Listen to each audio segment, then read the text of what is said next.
Monday. Hey there, I'm meteorologist Ashton Altieri. It's the 5th of April already.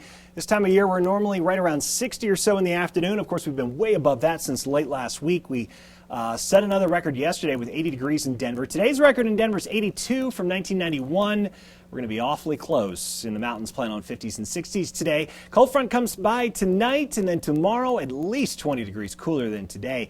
We'll be in the upper 50s to near 60. It's going to be near normal for a high temperature tomorrow, but it's going to seem a lot cooler compared to where we've been. Also, pretty good chance for getting some rain in Denver by tomorrow afternoon, all because of a cold front. It is still a couple hundred miles to the northwest of Colorado early in the day here on Monday. That front will go by tonight. The upper level weather disturbance back behind the front moves through tomorrow, and that's what's going to generate a pretty decent chance, we think, for seeing some rain around town tomorrow afternoon. It's not going to be much, but most of us will get wet at one point or another.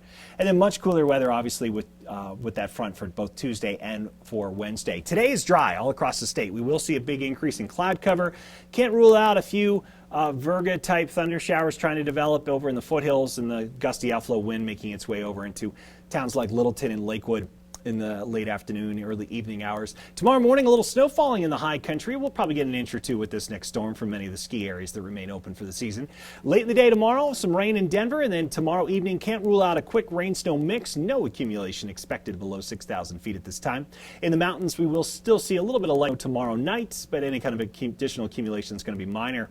All right, so after today, we are definitely going to be cooler, but we will go up and down with these temperatures. 59 tomorrow, 63 on Wednesday, back up to 71 Thursday, back down to 61 on Friday, back up to 72 on Saturday. Yeah, this is the time of year we typically ride the temperature roller coaster, and that will be the case through the weekend and into early next week. Have a great Monday.